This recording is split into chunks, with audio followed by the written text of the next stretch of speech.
To make your own loom at home to weave on, you will need a piece of cardboard. I like to go with something somewhat square, but a rectangle could work. Having a ruler will be kind of important, but not essential. If you don't have one, you can still approximate where we're gonna make our cut marks into edges. You will need a scissor to make those cut marks, and maybe some tape. The string may stay without the tape, but the tape holds it in place. The first piece of string that we're going to put on our loom is called the warp. And to put the warp on, and that's the string that you're going to use other string to go over, under on. So the first thing we'll want to do is, we'll also need a marking tool. I'm going to use a Sharpie, but you can use anything. This isn't so important to the finished piece, but this just shows us that we're going to cut our board at regular intervals, meaning regular spaces along two edges, the bottom edge and the top edge. And to mark those spaces, I'm gonna go every ½ inch. You can adjust this depending on how close you want the strands of your warp to be, but every ½ inch should be good. So I'm looking at my ruler, and I know that that first part is my ½ inch mark, and this does not have to be exact, but try your best. So there's a ½ inch, there's another ½ inch, 1 1/2, 2. That's good. I'm gonna do the same exact thing to the opposite side. Not doing all 4 sides, just the 2 opposite sides. And I could have done that side and that side. So same thing. Every ½ inch, make a little mark.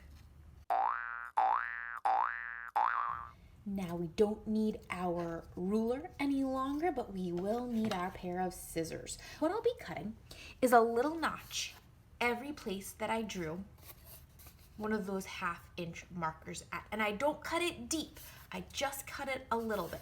So be careful, one hand is holding the cardboard at the opposite end, and I like to put the cardboard back deep in the V of the scissors, not at the tip. You get much more control and better cutting when it's deep in that V.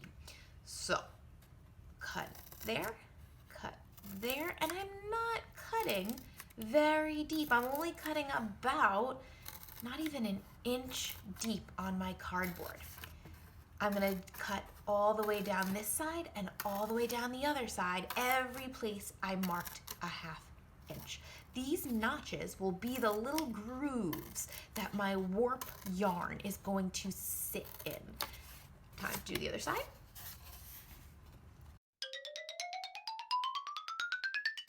Now it's time to warp our loom.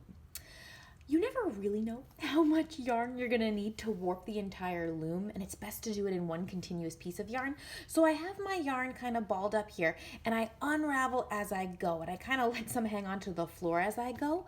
The first thing that you want to do is take the end of your yarn, and you're gonna find that first notch. Doesn't matter what side, top or bottom, that you start with, but you wanna get some yarn wedged in that notch. Pull it down nice and tight. Now, that's pretty secure in there. This is where you could put some tape, and we'll do that at the end. I'm gonna take my piece of yarn, and I'm gonna go all the way down across and kind of notch it in the opposite groove. So that's secure there, that's secure there. I'm gonna come around the back of my loom and then notch the yarn in the next groove. I'm gonna take it down the front, notch that yarn, or kind of wedge it in the next groove.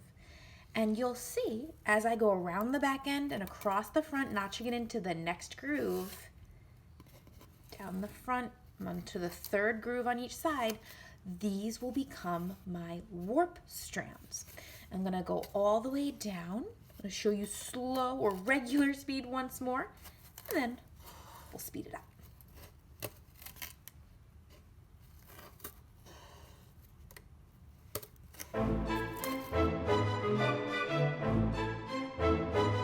Now that I've warped my entire loom, I'll want to trim the end of my yarn. And here on the back, you can add, and it's pretty secure without the tape, but if you have some Scotch tape, just a little piece to tape down this loose end. And it's okay if it goes, sometimes I like to get it really secure on the cardboard underneath those bits of yarn, and then a little bit to tape down. I'm gonna trim that a little shorter.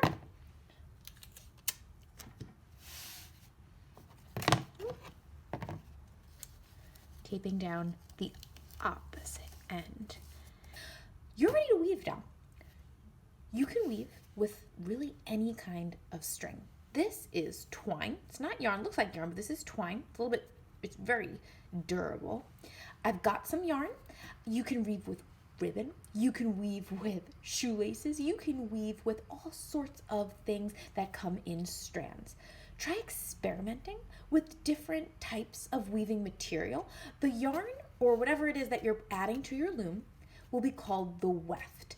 So I've cut a length of my first color, and I might do different colors. And I'm gonna start that over-under pattern. Doesn't really matter which side you start from. I'm gonna go under the first warp, over the next, under the third, over, under, keeping that pattern going all the way across my loom. And what might happen, this yarn might fray.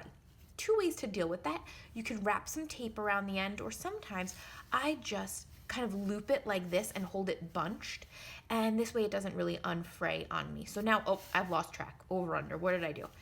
It looks like the orange went under the purple last, so it has to go over, under, over, under, over, under, over, under. Now, when I get to the end, I'm gonna leave a little bit dangling, and I'm gonna grab the rest of my yarn, the longer bit, and I'm gonna keep weaving from this side again.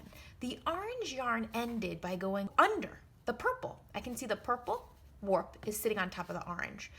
So now, in order to continue my weaving, I know that I need to go over and then under the second one. I continue my over-under pattern all the way across my loom, and then I'll weave back the other way. The weft goes right and left. And there's a little bit mess up already, but easy to fix if this happens to you, depending on what you're weaving. I'm gonna back up and fix whatever got a little messy. And you can see what I'm doing here is using my fingers to push the yarn together so there's no gaps in my weaving. So I'm gonna back up, and I noticed the last successful piece was right here where the orange went under the purple. Then I'm gonna go over, and then I'm gonna go under, over, under, pull the remaining thread through, pushing it up. Now, in order to continue to weave back this way, I know that I need to go under this piece of warp in order to capture it and include it in my weaving. So I'm gonna go under, and then over this one. Under, over, under, over. And you have to have pretty good pinching fingers to pick up the warp and pass the weft from finger to finger. It really makes your hands strong when you weave like this. And once you get the hang of the over-under pattern, it's really fun. Now at this point, you've got some options. You may decide, I'm good with the orange. I'm gonna introduce another color if you have it. I kind of just leave it there for now, and if it really bothers you to have those long loose ends, just trim it a little bit, but not too short, because then it could kind of fall apart on you. How about some of this color yarn, Miss Hay? It's kind of the color of sloths. Oh, yep, thanks, Robert. That is kind of a sloth color. A few tips to show when you're adding a new piece of yarn, of weft, to your weaving.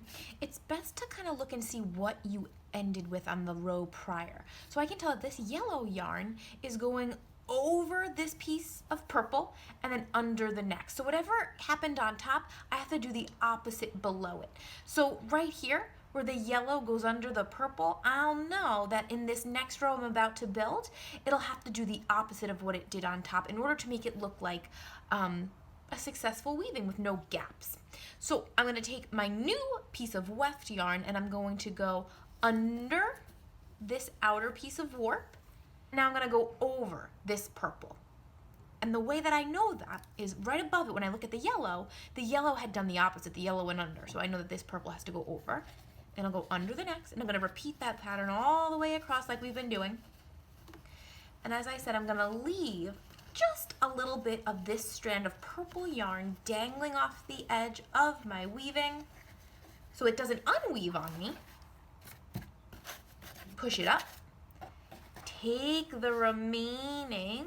Now here, something if you've got a long strand, one thing you can do, another tip, is kind of wrap it or bunch it up a little. Sometimes I think that makes it a little bit easier to pass or to kind of go over under on. So now I can tell that that last part went under the purple, and now I'm gonna go over under the next, and I'm passing my whole blob of yarn over and under, lifting the warp as I go to make it a little bit easier. And I know it's probably hard to see what my fingers are doing now that I've got purple warp and purple weft. Pull it through gently. Another tip, don't yank it hard through, because see what happened? The warp starts to squeeze in, and your whole, if you keep doing that, your weaving will get cinched in the center. So what I try to do, I back it up a little bit, and I have to remind myself to do this. I still forget, and I want to yank it tight, but don't yank it tight so that it stays nice and wide. Back the other way.